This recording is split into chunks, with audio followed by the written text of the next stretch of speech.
হামজা চৌধুরী আসছেন বাংলাদেশে, সঙ্গে আসছেন তার পরিবারের বাকি সদস্যরা তার অভিষেক দেখার জন্য বাংলাদেশে আসছেন। ঘড়িকাঁটা ঘুরছে, সময়ও ঘনিয়েছে হামজা চৌধুরী বাংলাদেশে আসার দিনক্ষণ।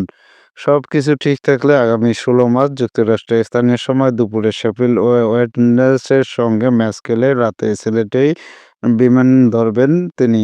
১৭ মার্চ তার সিলেটে পৌঁছানোর কথা। হামজা আগেও বাংলাদেশে এসেছেন। এবারের আসাটা বিশেষ। প্রথমবারের মতো বাংলাদেশ ফুটবল দলের খেলোয়াড় হয়ে দেশে আসছেন তিনি। স্মরণীয় এই সফর সঙ্গী হবেন আরও ৯ জন। হামজার সঙ্গে আসছেন তার মা, স্ত্রী, সন্তান ও ২ ভাই।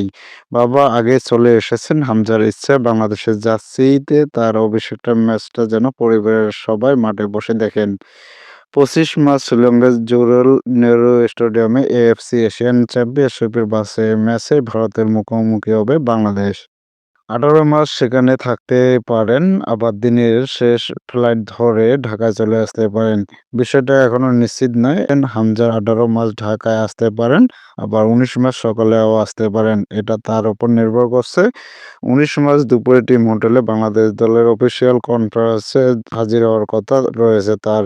অধিনায়ক হামজা কথা বলবেন। এর আগে সকালে স্থানীয় ফটো সেশন হবে। বিকেল বা সন্ধ্যায় অনুশীলনে নামার কথা পুরো দলের। ফাহাদ করিম বলেন, "আমরা চাই হামজা এখানে একদিন অনুশীলন করুক। অনুশীলন না জিম হবে তা ঠিক করবেন কোচ। দেখা যাক কি হয়।"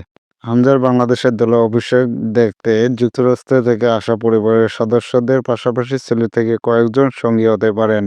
ইংল্যান্ড থেকে ফিজিও আনার কথা হামজা বলেছেন। সংবাদপত্রে প্রকাশিত হয়েছিল তা ঠিক নয় বলে জানিয়েছেন বাফুফে সভাপতি ফাহাদ করিম। হামজা আমাদের এমন কিছু বলেনি। সিলেটে নেমে সরাসরি হবিগঞ্জের বাড়িতে যাওয়ার কথা রয়েছে তার এবং প্রিমিয়ার লিগের দল লেস্টার সিটি থেকে এখন তিনি ধারে খেলছেন চ্যাম্পিয়নশিপের ক্লাব শেফিল্ড ইউনাইটেড। ১৭ মার্চ সিলেটে পৌঁছে সেদিন রাতটা নিজের গ্রামের বাড়িতে কাটাবেন। ভারতের বিপক্ষে ম্যাচ ২৫ মার্চ হলেও কোচ হাবিব কাবরেরা ২০ মার্চ শিলংয়ে যেতে চেয়েছেন। তার ইচ্ছা পূরণ করেছে বাফুফে। ২০ মার্চ সকালে ফ্লাইটে কলকাতা হয়ে শিলংয়ে যাবে বাংলাদেশ দল। হাতে সময় কম, তাই হামজার জন্য আপাতত বলার মতো কোনো সংবর্ধনা হচ্ছে না, একথা জানিয়েছে ফাহাদ করিম। তিনি সরাসরি ঢাকায় এলে একটা সংবর্ধনার আয়োজন করা যেত। এখন সময় হাতে কম থাকায় সেটা আর সম্ভব হচ্ছে না।